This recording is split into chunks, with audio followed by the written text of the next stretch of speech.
గతించే ఈ లోకం శాశ్వతమని అనుకోకు, క్షణముండే జీవితం నీకుండదు మరువకు.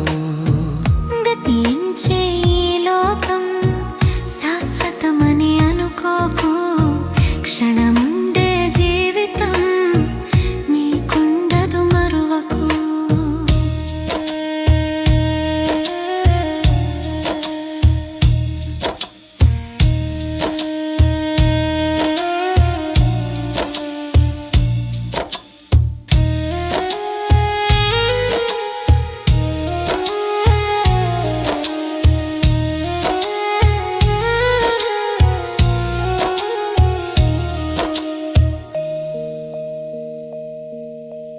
ఒంటరిగా వచ్చావు, ఒంటరిగానే వెళ్ళాలి.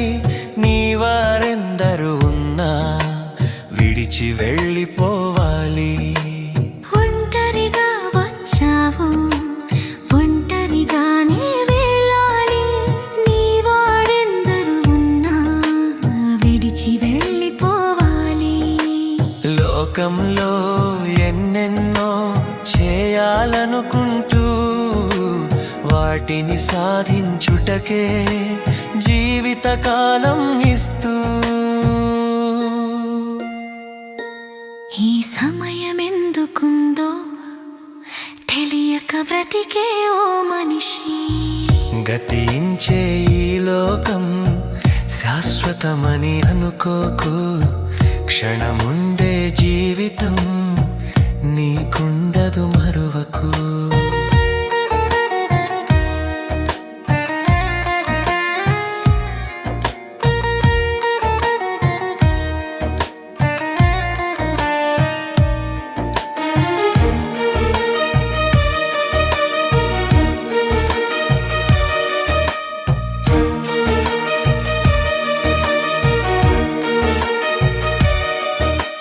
పని ఉందని పుట్టావు, దేవుని పనులే చేయాలి. నీ పనులెన్నో ఉన్నా విడిచి వెళ్ళిపోవాలి. పని ఉందని పుట్టావు, సత్క్రియలే చేయాలి. నీ పనులెన్నో ఉన్నా విడిచి వెళ్ళిపోవాలి. మనసు కోరికలు తీర్చాలంటే సమయం చాలదులే.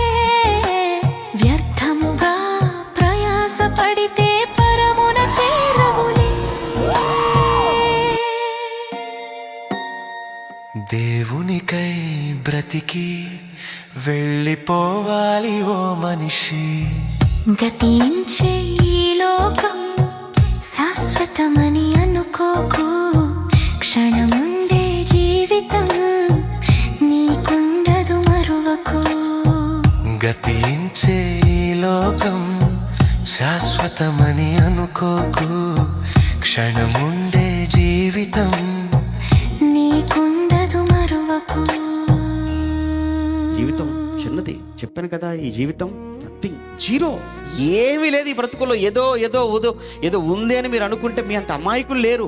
అలా అనుకున్న వాళ్ళంతా ఏదో ఉందని పరిగెత్తి పరిగెత్తి పరిగెత్తి పరిగెత్తి అంత పడుకుని పోయారు. ఇప్పుడు ప్రస్తుతానికి లేవరిక. పరిగెత్తిన వాళ్ళే మనలాగానే ఏమైపోయారు. పరిగెత్తిన వాళ్ళంతా అదిగో కాలిపోయారు, అదిగో మట్టిలోకి వెళ్ళిపోయారు, ఎగిరిపడ్డారు, ఒక్కసారిగా మట్టిలో గోతులు పడిపోయారు. ఏం తీసుకెళ్లారని చూస్తే ఏమీ తీసుకెళ్ళలేదు, అన్ని వదిలేసి వెళ్ళిపోయారు. ఇష్టం కట్టుకున్నాడు పాపం, ఇల్లు వదిలేసి వెళ్ళిపోయాడు. ఇష్టమైన కారు కొన్నాడు, వెళ్ళాడు, సరిగ్గా లారీ కింద పడిపోయాడు. అయిపోయింది. అన్ని వదిలేసి వెళ్ళిపోయే వాటి కోసం పరుగులు పెడుతున్నావు కానీ అసలు నువ్వు వెళ్ళే లోకం, నీ డెస్టినేషన్, నీ గమ్యస్థానం అది ఏమైపోతుంది, ఎక్కడికి? ఒకసారి దాని గురించి నువ్వు ఆలోచించాలి కదా. అలా ఆలోచిస్తే నీ గమ్యస్థానం, నీ డెస్టినేషన్, నీ చివరి గమ్యం పరలోకం అయితే, పరలోకంలో దేవుడైతే ఆ పరలోకం నీ గమ్యస్థానం కావాలి అంటే, ఆ దేవుడు నీ గమ్యస్థానం కావాలి నువ్వు అనుకుంటే, అక్కడికి వెళ్ళాలి అంటే ఇక్కడ ఉంటుండగా నువ్వు చేయవలసింది ఏంటంటే ఆయన ఇష్టం ఏంటో నువ్వు తెలుసుకోవాలి. ఆయన ఇష్టం ఏంటో తెలుసుకోవటమే కాదు, ఆయన ఇష్టాన్ని నీ జీవితంలో